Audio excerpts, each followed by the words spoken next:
Hello friends. तो आज हम पढ़ेंगे फ्लूइड के बारे में। माई सेल्फ पवन गर्ग। और हम फ्लूइड में स्टार्ट करते हैं।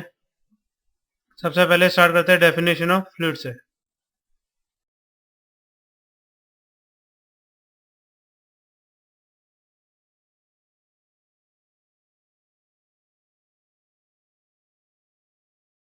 बेसिकली फ्लूइड में अगर हम बात करें तो फ्लूइड है जो फ्लो कर सके, वो फ्लूइड है।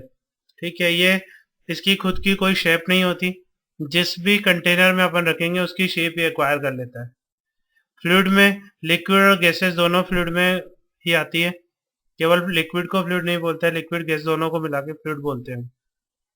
फ्लूइड की कुछ प्रॉपर्टीज है जो हम इस चैप्टर में डिस्कस करते हैं। Density, viscosity, bulk modulus of elasticity, pressure, specific gravity etcetera. तो सबसे पहले हम आगे बढ़ने से पहले ये देखते हैं आइडियल फ्लूइड के लिए क्या क्या प्रॉपर्टीज होती हैं और किन किन टर्मिनोलॉजी का हम इसमें यूज करेंगे।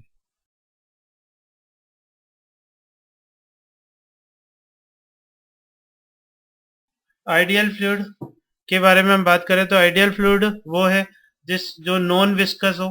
नॉन विस्कस का मतलब होगा जब फ्लूइड फ्लो करे तो लिक्विड की एक लेयर दूसरी लेयर को कोई रेजिस्टेंस प्रोवाइड नहीं करे, कोई अपोजिशन प्रोवाइड नहीं करे, तो उस अपोजिशन को हम विस्कोसिटी बोलते हैं। आइडियल फ्लूइड में ये एब्सेंट होती है, यानी हर लेयर फ्री फ्लो कर सकती है, तो उसे हम आइडियल फ्लूइड लेंगे। इसके अलावा आइडियल फ्लूइड इनकम्प्रेसिबल होना चाहिए। तो प्रॉपर्टी हो गई नॉन विस्कस, इनकम्प्रेसिबल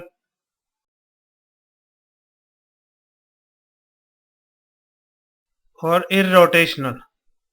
इनकम्प्रेसिबल का मतलब होगा कि फ्लूइड को आप दबाओ तो उनके मॉलिक्यूल्स के बीच की डिस्टेंस चेंज नहीं होनी चाहिए, यानी डेंसिटी चेंज नहीं होनी चाहिए। इसके अलावा इररोटेशनल का मतलब है जब लिक्विड का मोशन हो रहा हो तो हर मॉलिक्यूल एक स्ट्रीम लाइन में चल रहा हो, वो मॉलिक्यूल और दूसरे मॉलिक्यूल के अबाउट रोटेशनल मोशन नहीं हो। तो थर्ड प्रॉपर्टी हो गई इररोटेशनल। इन सब को कनेक्ट करते हुए हम इसके में कुछ टर्मिनोलॉजी डिफाइन करते हैं। तो वो टर्मिनोलॉजी है, फर्स्ट है स्टेडी फ्लो।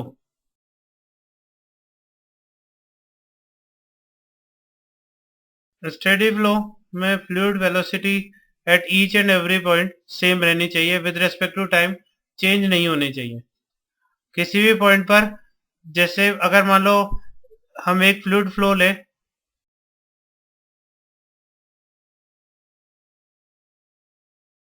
और इसमें दो पॉइंट मार्क करें ए एंड बी, तो ए और बी पर वेलोसिटी अलग अलग हो सकती है, लेकिन बी पर टाइम के साथ वेलोसिटी में कोई वेरिएशन नहीं आना चाहिए।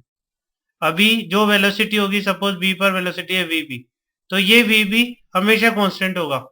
बी पॉइंट पर वेलोसिटी हर टाइम पर वही रहेगी। अगर ये 2 मीटर पर सेकंड है तो अभी भी 2 मीटर पर सेकंड होगी, 1 घंटे बाद भी 2 मीटर पर सेकंड होगी। जब तक ये फ्लो स्टडी चल रहा है तब तक इस बी पॉइंट पर वेलोसिटी 2 मीटर पर सेकंड होगी।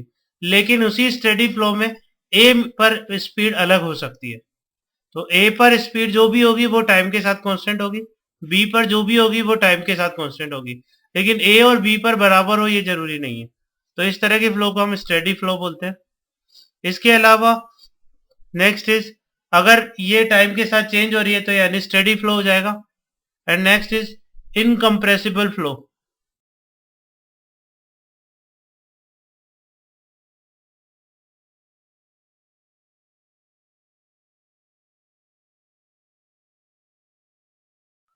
इनकम्प्रेसिबल फ्लो का मतलब होगा density of fluid remains constant during the flow. जब फ्लो चल रहा है तो चाहे ए पर या बी पर सब जगह डेंसिटी का कोई वेरिएशन नहीं आना चाहिए, तो उसे हम इनकम्प्रेसिबल फ्लो बोलते हैं। तो डेंसिटी कांस्टेंट।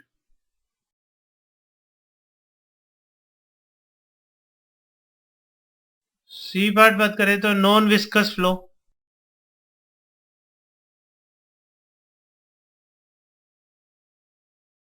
जैसा कि हम डिस्कस कर सके, विस्कोसिटी नहीं होनी चाहिए, कोई इंटरनल फ्रिक्शन नहीं होना चाहिए फ्लूइड की लेयर्स के बीच में, तो उसे हम नॉन विस्कस फ्लो बोलेंगे।